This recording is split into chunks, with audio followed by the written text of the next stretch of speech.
Tinha uma galera que já imaginava que isso ia acontecer ou pegou todo mundo de surpresa a decisão do Alexandre de Moraes? Bom dia para você, Elisa. Bom dia para a Bel, para todo mundo que está aqui acompanhando o Live CNN. Elisa, essa decisão do ministro Alexandre de Moraes, ela já era esperada. Até a nossa analista Luísa Martins falou a respeito disso aqui no live, no dia, não sei nem se foi ontem, olha como a minha agenda já está, que a Isabel não estava aqui, acho que foi ontem de manhã. Ontem, sim. Onde ela apontou o quê? Que havia lá já a expectativa de que o Supremo Tribunal Federal reivindicaria a palavra final. Foi a forma como ela embalou essa informação, mas isso já estava circulando nos bastidores ali no meio político. A ideia de que Alexandre de Moraes iria bater ali e falar, não, peraí, essa decisão aqui não vai colar. Vamos sim exigir a saída de Carla Zambelli do seu mandato parlamentar. O que aconteceu daí para frente? Tivemos a decisão do ministro Alexandre de Moraes e uma reação fortíssima de alguns setores da Câmara dos Deputados. Mas, na prática, já que todo mundo sabia já que Alexandre de Moraes muito provavelmente teria essa manifestação, o que a Câmara está fazendo? Terceirizando o desgaste de caçar os seus próprios integrantes. Porque a gente sabe como funciona o nosso Congresso, esse espírito de corpo, essa ideia de hoje é você, amanhã pode ser eu, então por via das dúvidas, vamos deixar essa canetada aí na mão do Supremo Tribunal Federal. Não precisa a gente ir lá e assinar bonitinho, a gente pode pegar e referendar, olha, não, a gente acredita que a decisão final é da Câmara dos Deputados e a gente não concorda com essa decisão, mas a gente está falando de uma parlamentar que foi condenada por 2 crimes diferentes e teve o trânsito em julgado. Logo, ela teve a perda dos seus direitos políticos decretada. E aí a gente entra no ponto levantado pelo ministro Alexandre de Moraes na sua decisão. Em resumo, o que a decisão de Alexandre de Moraes diz? Meu amigo, se não tem direito político, não tem mandato. E aí a gente vai para a Constituição. Isabel, posso pedir uma licencinha para você para a gente trazer aqui uma arte que vai ajudar a ilustrar um pouco o que diz o nosso texto constitucional a respeito dessa situação. O que diz a regra? O que diz a regra? Perderá o mandato de deputado ou senador. Aí você tem vários itens aqui, né, que qualificam a perda de mandato. E o que se aplica especificamente ao caso de Carla Zambelli, que foi destacado pelo ministro Alexandre de Moraes, é esse aqui, ó. Que perder ou tiver suspensos os seus direitos políticos. Resumindo, não tem direito político, não tem mandato. Você não tem como permitir que um parlamentar que está preso, nem sequer está no Brasil, foragido, está dentro da cadeia. Como é que vai exercer o mandato parlamentar? Não tem cabimento ficar ali ocupando aquela posição sem representar o povo brasileiro. O argumento é esse. E Alexandre de Moraes vai além. Ele diz o quê?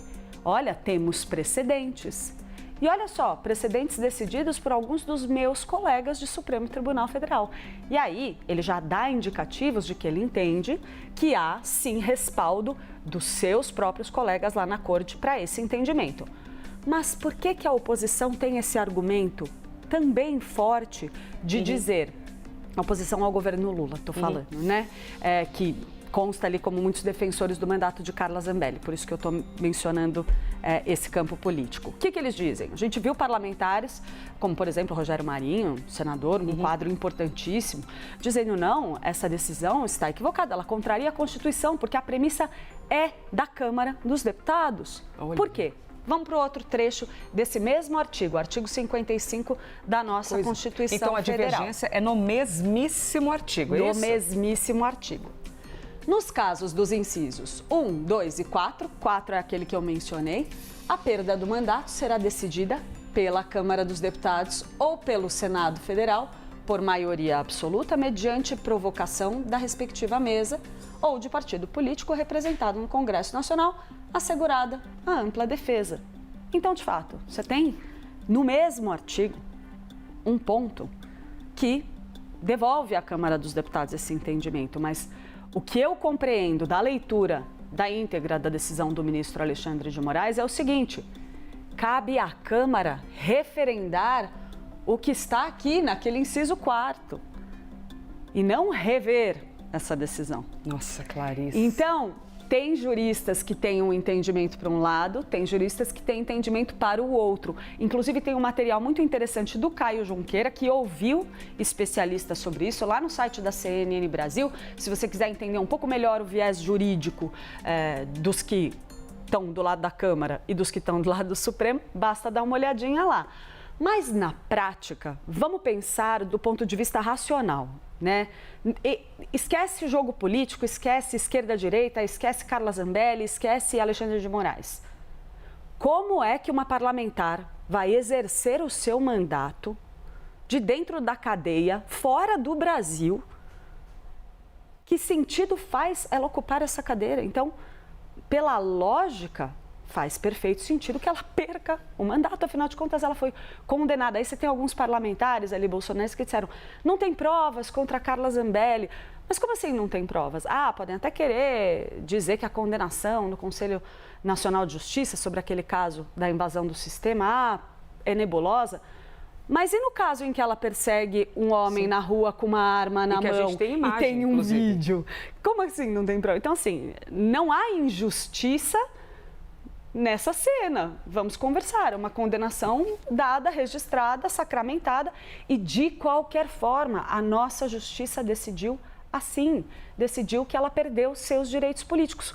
Como que um parlamentar que não tem direito político vai exercer o seu mandato? E aí, a gente lembra que tem precedentes, tem outros parlamentares. A decisão do ministro Alexandre de Moraes cita o caso de Ivo Cassol, cita o caso de Paulo Maluf. Então, o que faz de Carla Zambelli diferente? E aí, só para arrematar, vocês me desculpem eu me alongar aqui nesse assunto. Não, mas a gente está aqui ambientando. Até a Abel vai abordar essas só questões dos precedentes também. Só para jogar mais uma polêmicazinha aqui, a quem interessa manter esse mandato de Carla Zambelli? Por que é interessante? Existe muita discussão sobre o que vai acontecer também com outros parlamentares que podem eventualmente ser alvo de cassações. Tem o caso de Alexandre Ramagem, que também foi condenado e perdeu os direitos políticos, mas a gente sabe que tem outros debates na mesa. Tem o caso de Eduardo Bolsonaro. Vai perder por falta? O que distingue você perder o mandato por falta e você perder o mandato com a cassação? O cara que perde só por falta e não foi condenado na justiça por um crime que lhe retira os direitos políticos, pode se candidatar novamente. Então, aí pode ser um embrião de mais uma polêmica que venha pela frente. Enfim, pronto, falei demais. Não, é porque justamente, né, até a Isabel Mega vai trazer aqui também a questão de precedentes, porque já começa a votação ali no plenário virtual do Supremo Tribunal Federal e para ver se eles vão acompanhar a decisão de Alexandre de Moraes.